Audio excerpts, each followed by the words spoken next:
Hey everyone, Harmandeep this side. So today we are going to do fourth cue card, which is describe a time when you used your cell phone or smartphone to do something important. ਕੋਈ ਇਹੋ ਜਿਹਾ time describe ਕਰਨਾ ਜਦੋਂ ਤੁਸੀਂ ਆਪਣਾ cell phone ਕਿਸੇ important ਕੰਮ ਦੇ ਲਈ ਯੂਜ਼ ਕਰਿਆ ਸੀ।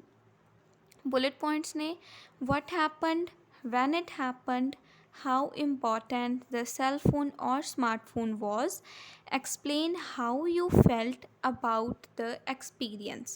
Okay, so let's begin. Well, I think no one can deny this fact. No one can deny this fact ਹੁੰਦਾ ਹੈ ਹਰ ਕੋਈ ਇਸ ਗੱਲ ਨੂੰ ਸੱਚ ਮੰਨਦਾ that mobile phones have become part and parcel of our lives. Part and parcel ਹੋਣਾ means ਇੱਕ ਬਹੁਤ ਵੱਡੀ ਲੋੜ ਹੋਣਾ, ਬਹੁਤ ਵੱਡੀ necessity ਆ mobile phones, ਠੀਕ ਹੈ। We thrive primarily on them for various purposes. ਥਰਾਈਵ ਪ੍ਰਾਈਮਰਲੀ ਹੁੰਦਾ ਡਿਪੈਂਡ, ਅਸੀਂ ਬਹੁਤ ਸਾਰੇ ਕੰਮਾਂ ਦੇ ਲਈ ਇਹਨਾਂ 'ਤੇ ਡਿਪੈਂਡ ਹਾਂ, like communication and entertainment. Okay, personally I am unable to stay alive. ਜੇ ਮੈਂ ਆਪਣੀ ਗੱਲ ਕਰਾਂ ਤਾਂ ਮੈਂ ਜਿੰਦਾ ਨਹੀਂ ਰਹਿ ਸਕਦੀ ਵਿਦਾਊਟ ਦਿਸ ਗੈਜਟ। ਕਿਉਂ?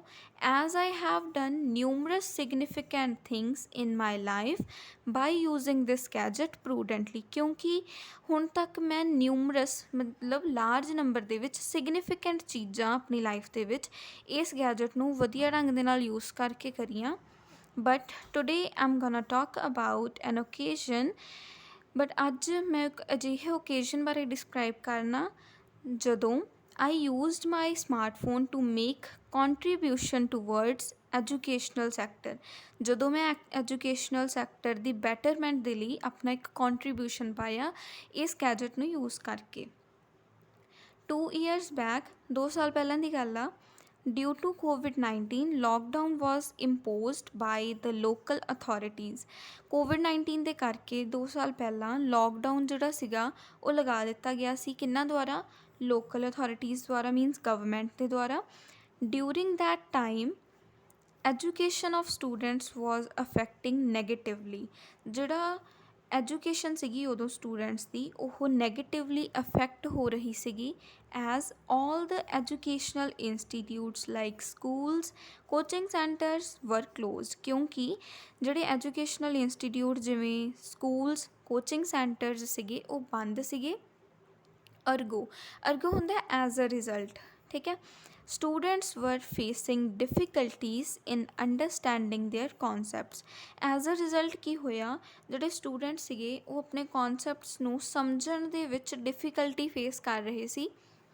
ਇਨ order to solve their problems, ਉਹਨਾਂ ਦੀਆਂ ਪ੍ਰੋਬਲਮਸ ਨੂੰ ਸੋਲਵ ਕਰਨ ਦੇ ਲਈ I started a YouTube channel through my phone. ਮੈਂ ਆਪਣੇ ਫੋਨ ਦੇ ਦੁਆਰਾ ਇੱਕ ਯੂਟਿਊਬ ਚੈਨਲ ਸਟਾਰਟ ਕਰਿਆ where I started delivering study lectures and doubt sessions for students।